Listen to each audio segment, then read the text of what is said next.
live. Welcome. Hello, you guys. Another installment of Zendrop Live. Another beautiful Thursday evening. Might be Friday morning for some of you in the land of Oz. Not sure where all of you are at. Where are you guys calling in from? If you guys could leave your hometown or where you're currently at in the chat box, just so we get an idea. I'm in New York.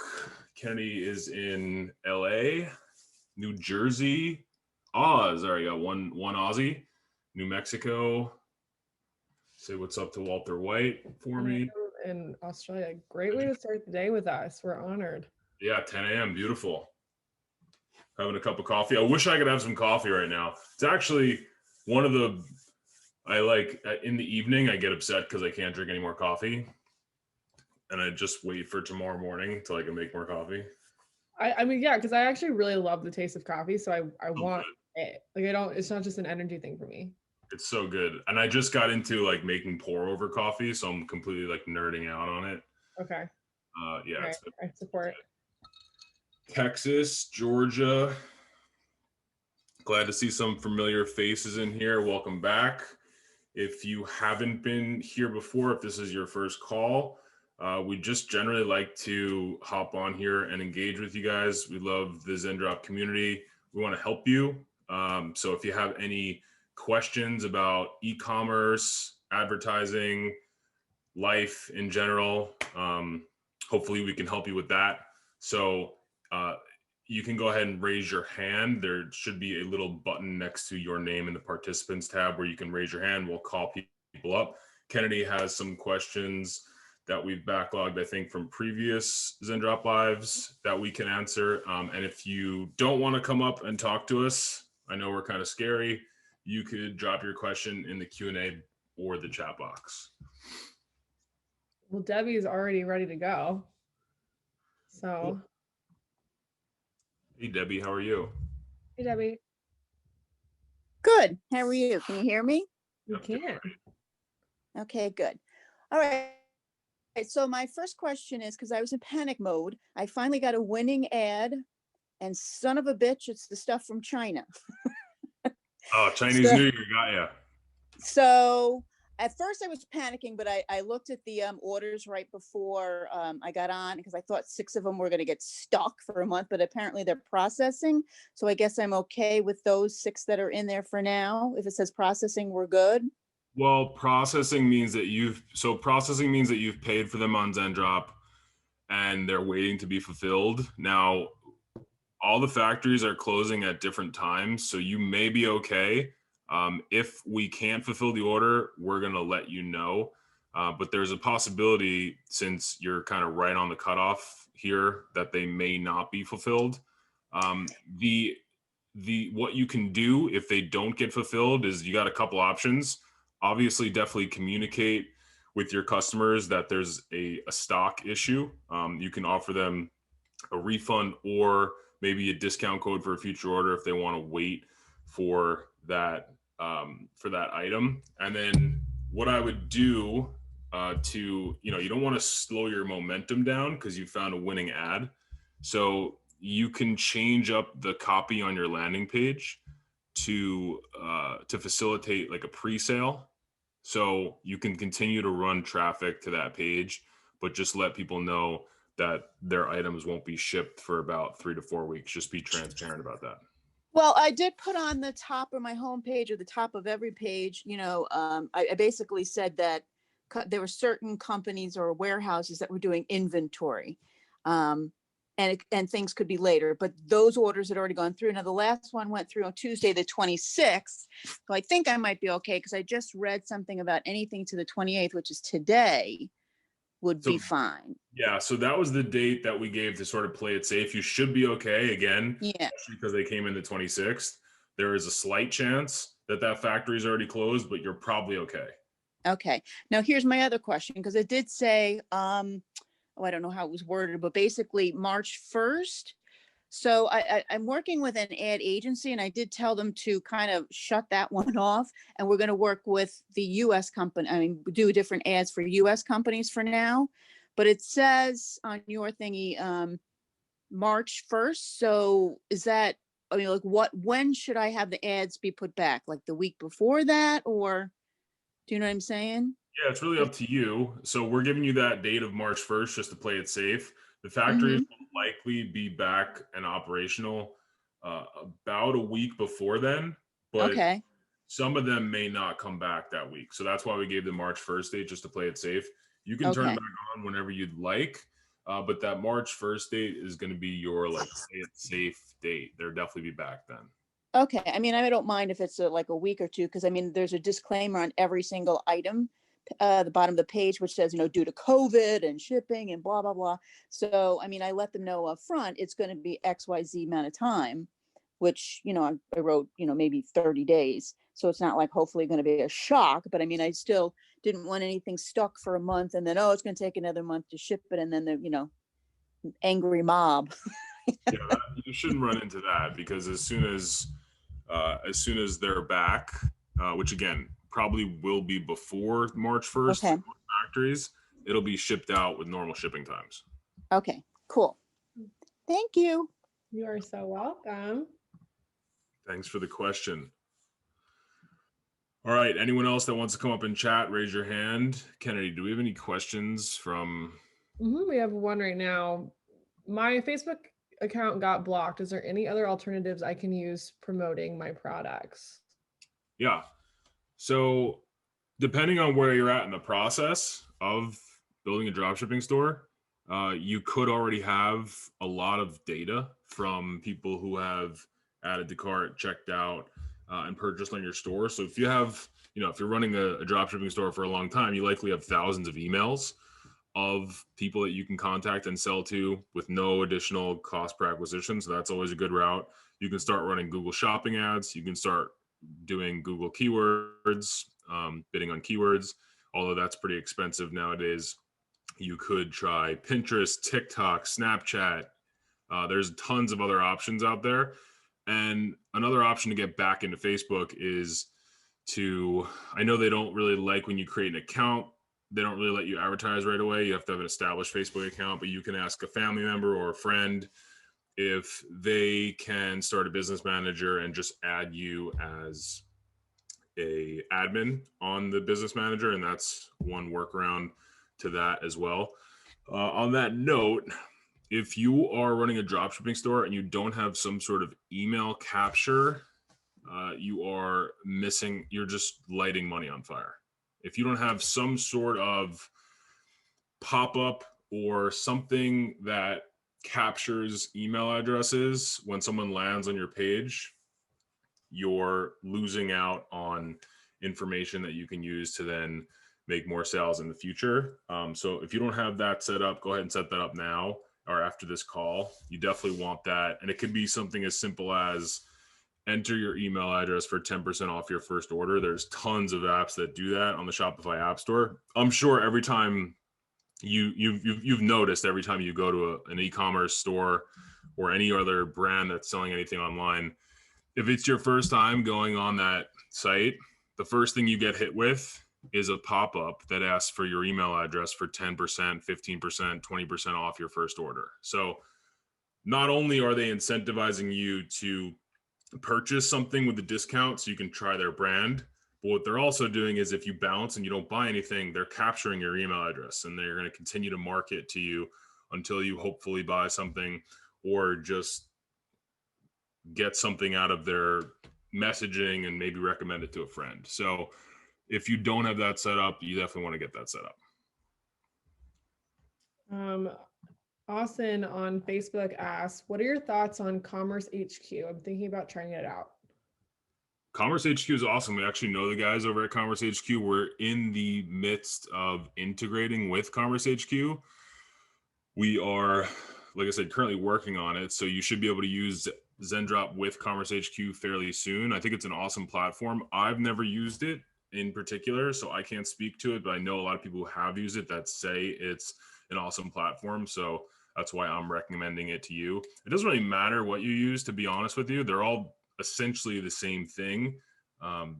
They all store your contact data, right? They're all CRMs, and then they all allow you to process credit card payments. So it doesn't really matter which one you use. It's sort of a personal preference. The only CRM you can use with Zendrop currently is Shopify. But again, we're integrating with CommerceHQ and WooCommerce and Magento and a bunch of other CRMs right now. So you'll be able to use Zendrop with those as well. But if you want to use Zendrop right now, I'd recommend using Shopify. Awesome. So Robin asks, for US suppliers, will our thank you cards and the pro plan still get sent with them? So that is a great question. Currently, they will not. That is a feature that we have set up through Zendrop Fulfillment Co. So our warehouse in China is the ones printing those thank you cards and inserting them into the packages once they purchase from factories. So great question. They will not be included in the US shipments, but you will be able to offer still a great service to your customers with fast shipping times and US products. No. Cool. So I just opened my store today. What do you recommend I do to grow my traffic quickly? Let's fire off some basic objectives we can give to everyone. Okay. Just set up your store. The first thing that you need to do if you just set up your store is make a test purchase. That's numero uno, my friend. So what does that mean? That means going on to your store as if you were a customer, so not logged into Shopify. So I would use like an incognito browser, right? And go to your store and purchase something. You could set the price to $1 just to test it, but you need to sometimes things break, and you need to make sure that the objective that you want people to take, the action you want people to take, is actually possible, right? So that's number one. You've got to have a test purchase done so you know nothing is broken. From there, I would create some simple creatives so I could start testing. So Facebook is the easiest way to get started. It's the most consistent. So create a couple of ads on Facebook, optimize for conversions, for purchases. So purchase conversion campaign, and use US 18 plus as the audience, and whatever budget you're comfortable with, you can go with, whether it's $3 a day, $5 a day, $10 a day, $20 a day, $100 a day, whatever you want to use. Split it up. If you're going to go up towards that 20 plus range, split that budget up to multiple ad sets. So US 18 plus for the audience, and break them into $5 increments if you're going to use more than $20. Cool. Can we change the retail price displayed in Shopify so that it's more competitive versus prices in, say, Amazon? Does this person want to come up? Because I have a couple of follow-up questions. Alan?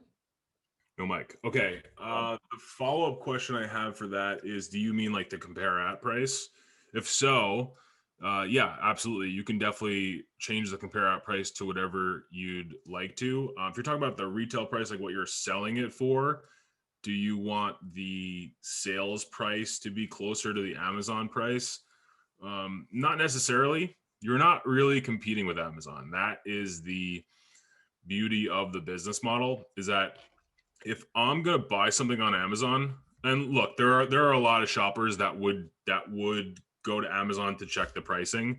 That's not the type of person that's buying from your dropshipping store, right? We're strictly going after someone who likes your advertisement and wants to make an impulse purchase.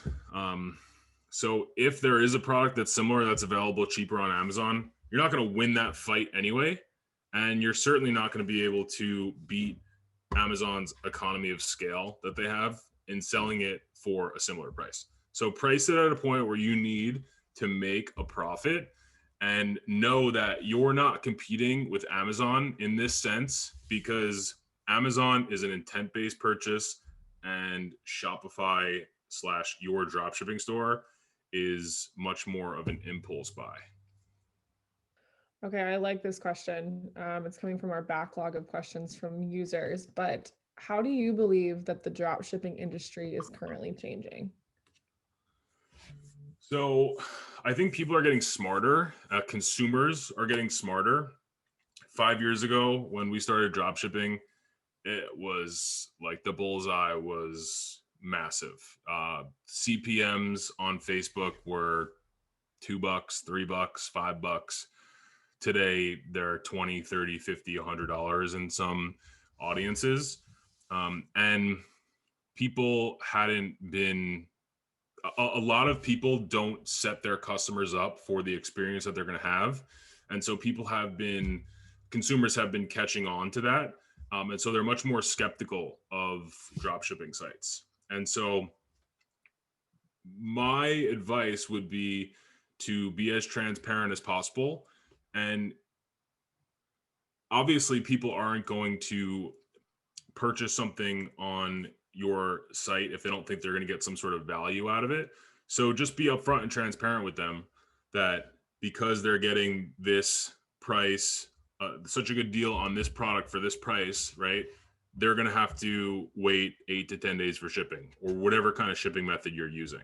So be fully transparent. I think the way that the industry is changing is that people are getting smarter, consumers are getting smarter, and in an Amazon world where anyone in the US can buy anything they want and get it delivered from Amazon in 2 days, we need to be transparent and we need to get them products as fast as possible. So you're already doing the second part by using Zendrop. You're going to get the fastest shipment available in the dropshipping model. No one ships faster than us because we know that that's super important. But the first part's on you, being as transparent as possible. Cool. Another question that we got was, what are your thoughts on asking a customer to add a review on your store's website for a product that they have recently purchased? I love it.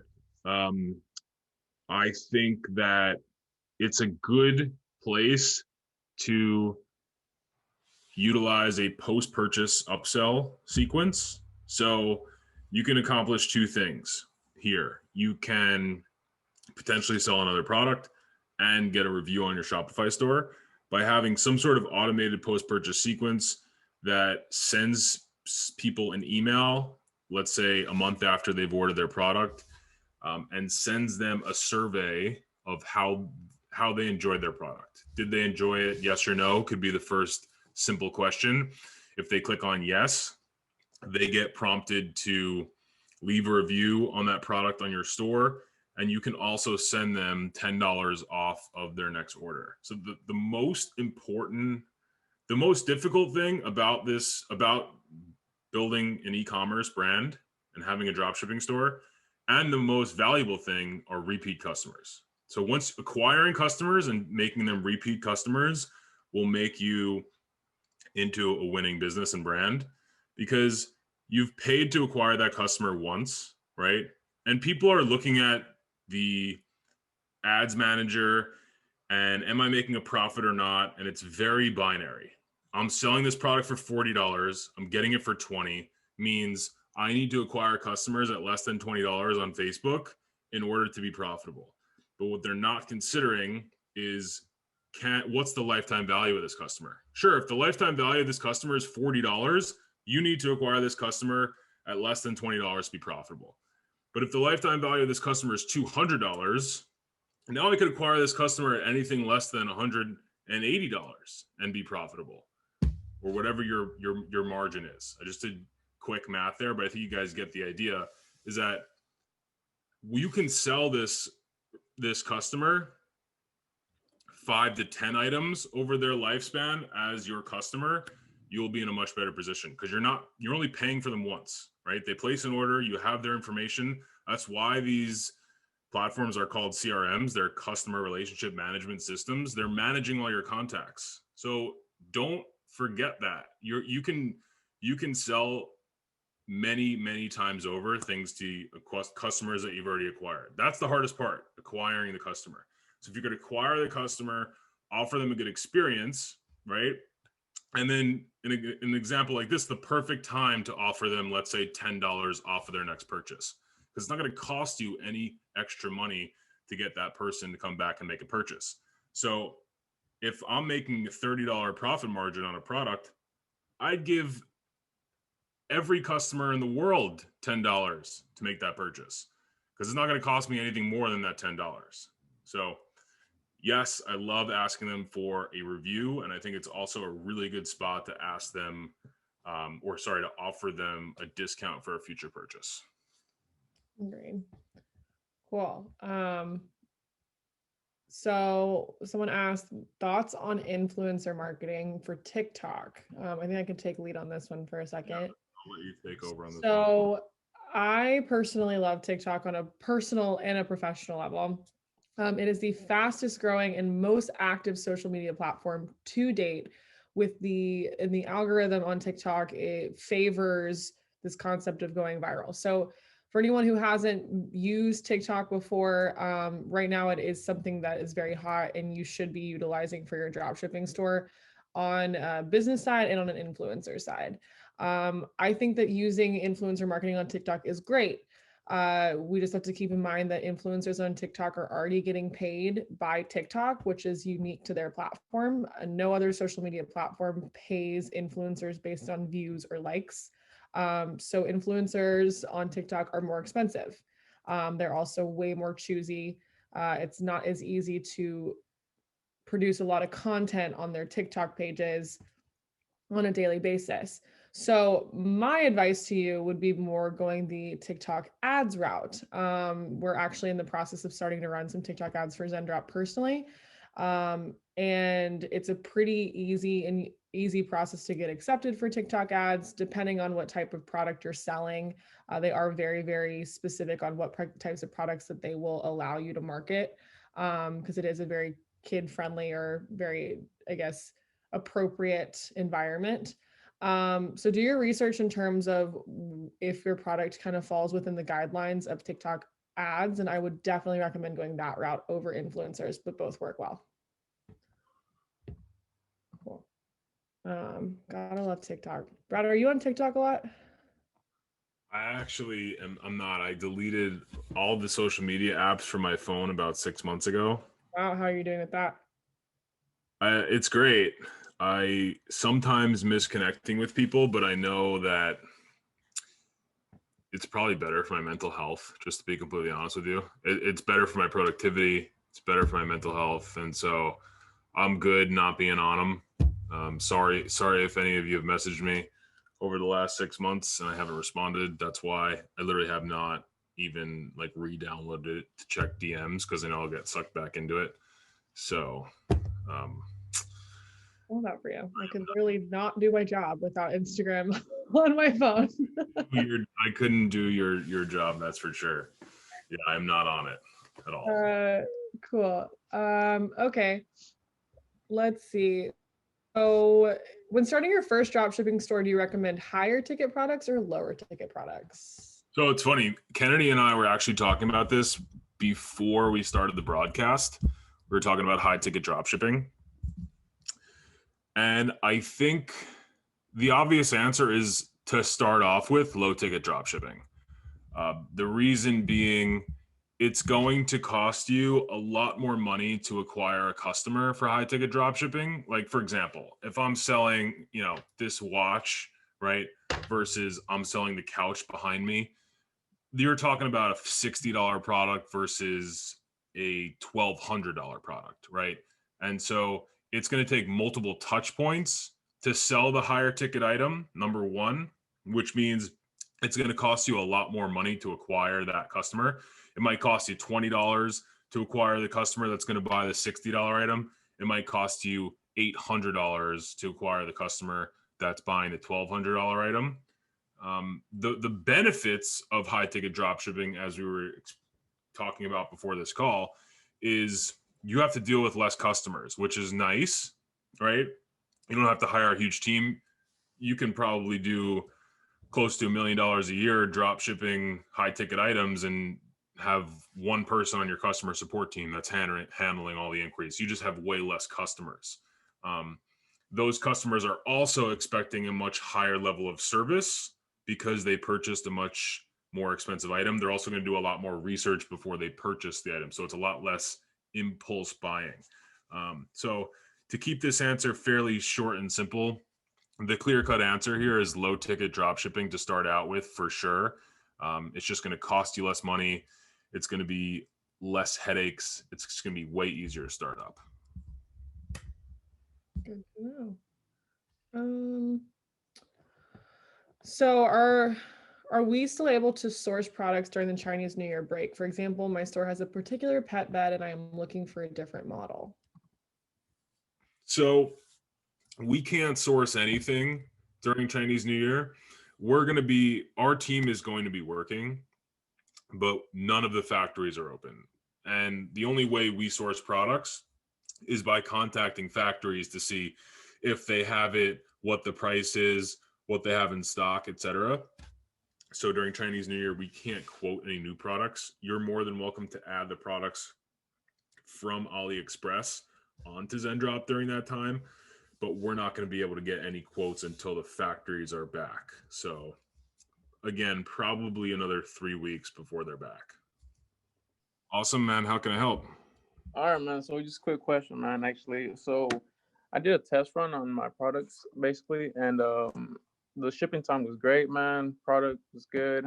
The only thing that I kind of had issues with and I was concerned about was the invoice inside the package. Okay. What about it specifically?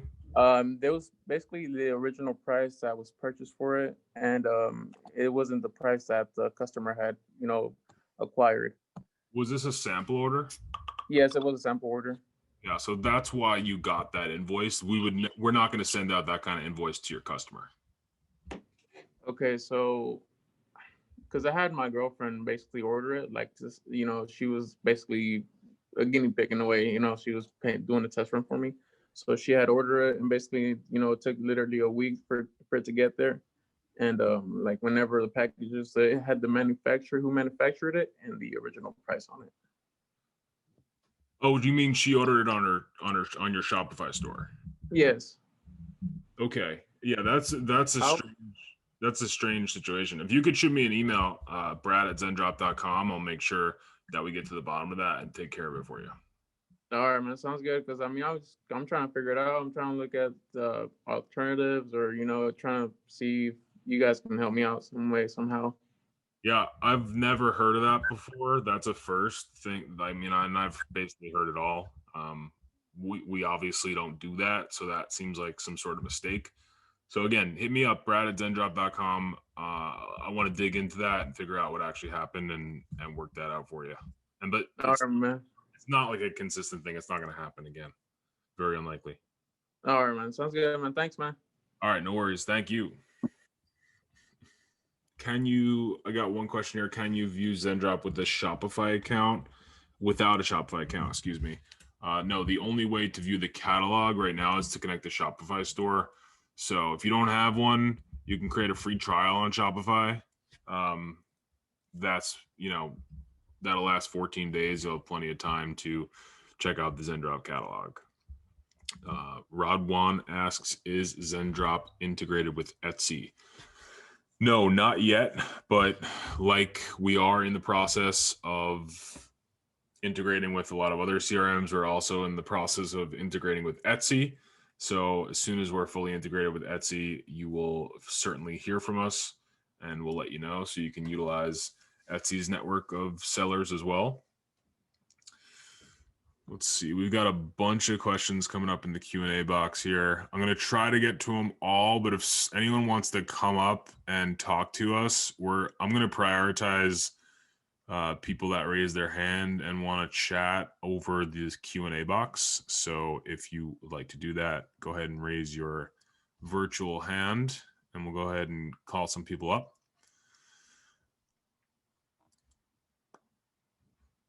Cool. Kennedy, can you bring Alan up? Hey, Alan, do you figure out that mic issue? Can you hear me now?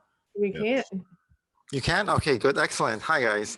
So this is again back to the wholesale pricing versus retail pricing. So we have permission to slightly change the retail price in Shopify. The retail price for Zendrop is like the selling price is simply a suggested selling price. Oh, excellent. Yep. That's great. Okay, thank you. No problem. And there's some products listed on Zendrop, and there will be more coming as we integrate with more sellers. that do have map pricing, which is a minimum advertised price. But if it does have map pricing, which means that you're not allowed to sell this product for less than the retail price, that will be like obnoxiously apparent on the Okay. product page. So as long as you don't see anything like that, you should be all good. Thank you. Can I ask a second question, or do I have to wait? Absolutely. Go for it. Okay, my next question is, can we use the product images used for each product for our advertising? Do we have permission? Yeah, absolutely. Yep. Okay. It is of note that Facebook and Instagram do prefer video, and it is good to have a mix of both. Excuse me. If you just have one or the other, you'll be missing out on part of the auction. Basically, you'll be missing out on part of the inventory that you're bidding on, because both photo and video are included in the entire pool of inventory that's available to you. So you will be missing out on a portion of that, and you might experience some higher advertising costs. But to answer your question simply, yes, you're allowed to use those. Thank you so much, guys. Great work. No You're problem. welcome. Thoughts on running a free plus shipping promo to bring in emails? There's lots of people that do it. I think it's a pretty good strategy. I've never done it, so I can't speak to that aspect of it. I don't think it's a bad idea. I think you'll get a lot of emails from it. You'll also make some sales. There are people that also run profitable front end offers to free plus shipping models. So it's kind of a personal preference. You can do it if you want. You need to find a really cheap product in order to do it in a profitable way on the front end. It's kind of a more, honestly, like a little bit more of an advanced strategy, because you need to know what to do with those emails that you're capturing, because a lot of people that run free plus shipping stores are actually not profitable on the front end, because they might be selling a product that costs $4 for free plus $9.99 for shipping. They're going to get a ton of abandoned carts when people realize that the shipping actually costs $10. And so they may be losing money on the front end, but they're able to, with a really powerful email sequence, sell lots of people on the back end of that. So you kind of have to especially know what you're doing in email marketing. So if this is something that's new to you, I wouldn't recommend doing it right off the bat. I'd recommend just trying to be profitable running front end traffic, because there are so many other factors that go into making a free plus shipping store profitable. Jack asks, what is the best way to receive discounted prices for domestic shipping through USPS/UPS? Not necessarily asking for drop shipping reasons, but more for personal reasons, or ShipStation/pirate ship good options. I know some people that use ShipStation. I think it's one of the most popular options. There's really no other way to receive a discount on pricing unless you're going through a third party that's got a special deal worked out with these humongous companies. So that would be the only way to do it. Someone asked on Facebook, what is the easiest way to get in contact with our support team? You can go ahead and email support@zendrop.com and you'll have a ticket created for you. Yeah, Kennedy, you kind of broke up there. But Kennedy just said that you can go to support@zendrop.com and someone will respond straight away for you. If you're on the pro plan, you can use our live chat feature too, but support@zendrop.com, just email that email address and we'll get back to you right away. Cool. Anyone else have any questions that they want to ask live? We have a few familiar faces that we see here all the time. If you guys want to come up and ask us any questions, you're more than welcome to. Kennedy, do you have any other questions that were backlogged from last week or anything? We have a few. This question was asked actually yesterday on our type form. So Is there a specific timeline for the 250K plus USA products you promised to be available? They are actually available now. So we just announced that a few days ago. There's a big, I believe there's a banner at the top, right, Brad? Right Yeah. now? Yeah. So you can click on that banner Okay. or go to the Find Products page, and you'll see a new filter that we added that is, it says ships from anywhere. And you click that and drop it down and click ships from the US, and you'll see all of the US products on that filter. So again, there's over 250,000 of them. So you're bound to find something awesome that you can sell. And they, obviously they're in the US, so they have no, there's no issues with Chinese New Year. You can drop ship straight through Chinese New Year with these US products. We're so excited about this too. It's just in time for Chinese New Year. So you guys can still keep selling, which is exciting. Yeah, pretty epic. Okay, what kind of business license should someone consider before opening a dropshipping business? Sorry, you broke up. You say business license? Yes, what kind of business license should someone consider for the dropshipping business? Depends what country you're in. If you're in the US, an LLC suffices. But like we always say, don't let that sort of thing slow you down. Not that this is the best example of what you'd want to model, but Jared ran like $2 million worth of orders through his personal checking account before he got an LLC. Not that I'm saying that that's the way you should do things, but that is the sort of I'm not going to let anything stop me mentality that it takes to win sometimes. You know, if he'd taken the time to like go to LegalZoom and set up an LLC and like leave his wallet in the other room and like forget to do it, and then 2 weeks went by and he never did it, like maybe he doesn't catch that first winning wave of success that he had. And maybe we aren't sitting here where we are today. So I wouldn't let it stop you. I would definitely consult if you're in a different country with some legal counsel, but I would say if you're in the US, an LLC is your best bet. Don't let it stop you. All right, so I recently came across a new Shopify app, which essentially sends your customers an email right away with an affiliate code, which can give them an affiliate code and they can make a little commission if they sell your product. Do you think that hurts the lifetime value of the customer and maybe makes them think that you're running some sort of MLM? Or do you think it can be a profitable way of doing business? So that's a really good question. First of all, I like where your head's at. I don't think it hurts the lifetime value of your customer. I think it's a great idea to gain some more customers at no additional cost. To answer your question simply, I don't think that it hurts the lifetime value of that customer that originally purchased. I think it's a good idea, and I think that it's a smart way of thinking about things. Cool.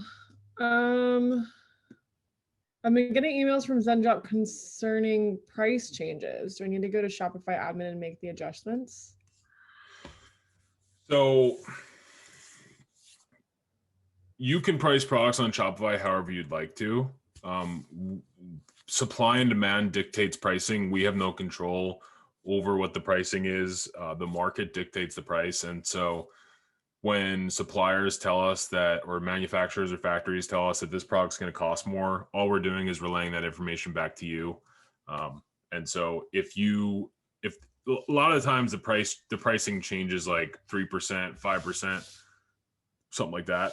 And so in those kind of scenarios, probably not a big deal. You probably don't really have to do much with the pricing on your Shopify store.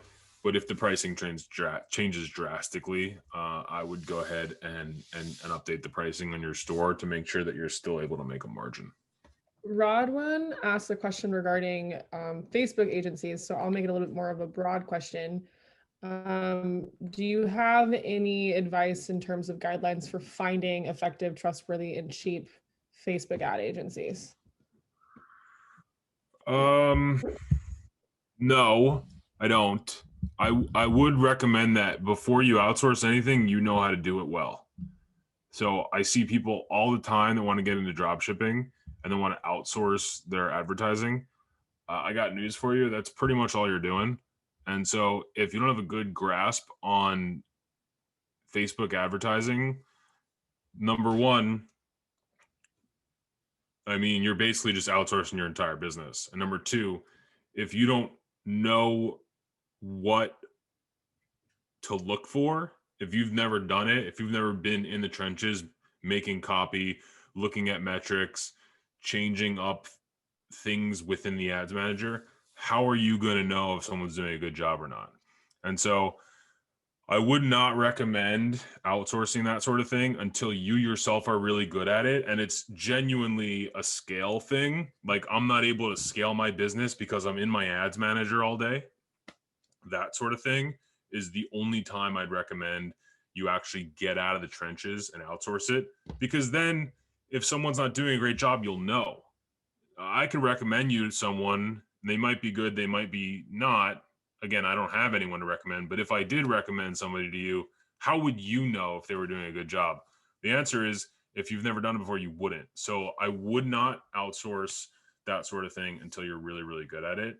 And when you're ready to outsource that sort of thing, there's plenty of good media buyers on Upwork and Fiverr that you can outsource that sort of thing to. You don't have to go to an agency where they're going to charge you a retainer and a percentage of your spend. That's like if your movement watches, you're doing that sort of thing. You're outsourcing your creative and your media buying department to an ad agency. You're a multi-million dollar company. You can afford that sort of thing. If you're running a drop shipping store, learn how to do it yourself. And once you get some good principles and systems in place, make standard operating procedures and outsource that sort of thing to an Upwork freelancer or a Fiverr freelancer or someone else that's going to follow your plan, your system, and do it for a reasonable rate. Not only that, when you do become really good at it yourself, you will know what types of questions and criteria you are looking for within someone to run ads for you in the future. So then you won't have to trust their judgment. You'll be able to actually vet them. Yeah, it's the same deal with like customer support. I mean, really all you're doing here, since you don't have to do any of the fulfillment, you're running ads and acquiring customers, and then you're handling customers support, right? So those are your two main duties, right? And so those two things you can't outsource right away. You need to answer the customers in your customer support email inbox. You need to be running the Facebook ads. Once either becomes too much to handle, once you start getting 50 support inquiries a day, once you start having to spend 4 or 5 plus hours in your ads manager per day, that's when things are starting to gain some traction. That's when you've already been involved in that process for a really long time, and you could start to outsource that sort of thing. But before then, I would do it all yourself. Great. Cool. Brad, do you see any questions from prior to when my internet decided to drop off? Because I can't see any of those. Specific personal question: best marketing angle to take for selling low ticket skincare products, about a $10 cost of goods. Would it be Facebook ads, TikTok ads, any free traffic ways? I'm on a low budget. So I'll let you take a crack at this one, Kennedy. I could offer a couple pieces of advice. Because the main thing I would say is like influencers. So that's why I was going to have you take a crack at it. Yeah, I was about to say, if it's low ticket skincare, your best bet is going to be influencers, specifically on Instagram and TikTok.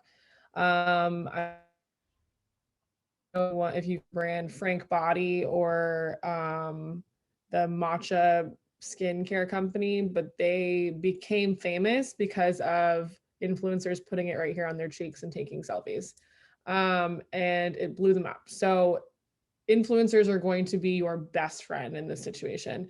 My recommendation would be to create an affiliate program. Specifically, since you run a low budget, you do not want to front pay influencers. You will get yourself into a deep hole before you start turning profit. So I would set up an affiliate program. You can do some research in terms of what types of affiliate agreements are out there already that influencers are accepting. And I would start targeting the lower tiered influencers, anywhere between 10K to 30K in followers, and let them take the creatives from there. They'll find a target audience for you by creating content that works best for them. I don't know if I got it all during all of that, but You cut out a little bit, but we heard most of it. It's definitely good insight. okay, cool. All right, does anyone want to come up and ask a couple more questions? We have time Let's talk about influencer marketing. We have time for a couple more. Benji said the manual fulfillment process is not working on Chrome. Yes, I've cleared cache, raised a support ticket. Is this a known issue? It is not a known issue to my knowledge, but I can tell you that, and I'm sure our support team has told you this, but a hard refresh of the page clears 98% of issues that I've ever run into. So yeah, you tried that. Okay. Yeah. So you're saying when you go to your orders page and you go to actually manually fulfill an order, that's not working? What about that is not working? Yeah, I just did it. It worked completely fine for me.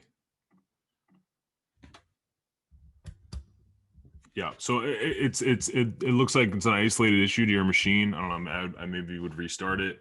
I don't know what the issue is. Unfortunately, it just worked for me completely fine. I'm using Google Chrome, so I'm not sure what the issue is. Sorry, Ben. But I would restart everything, and sounds like you already hard refreshed, but I would try it a few more times just to see if that is the issue. All right, Izzy asks, what's the best way to reach? What's the best way to reach 10 to 30,000 followers? Is it through email or DM? So I am somewhat of a stalker with my influencer outreach strategy, but it works.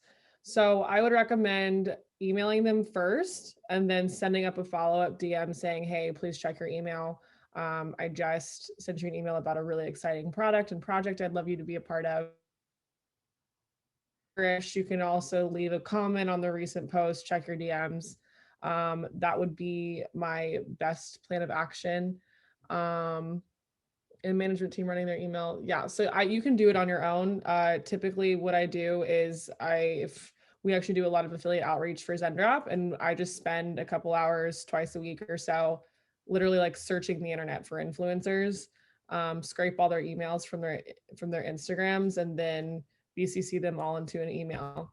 And that's how I would do it. It's fast and it's effective.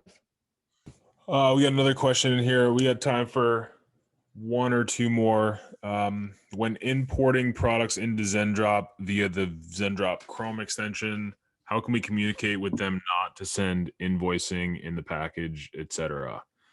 So this is a similar question to a question that we get a lot here on Zendrop Live.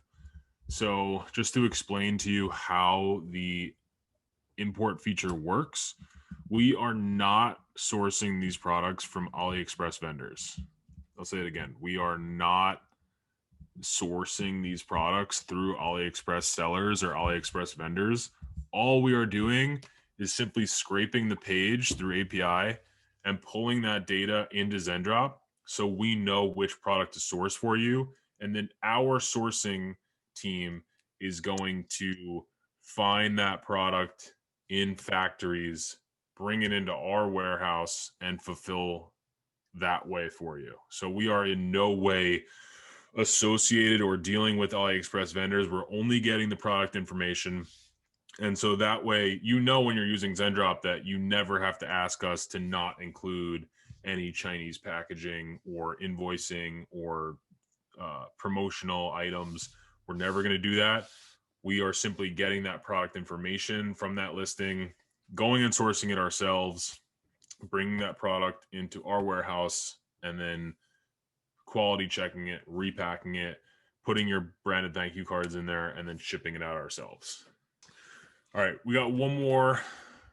Time for one more. Marvin asked, I'm pretty sure I know what an influencer is, but I have no idea how to find them or where to find them and what do I do with them. So I'll let you take this one, Kennedy. Cool.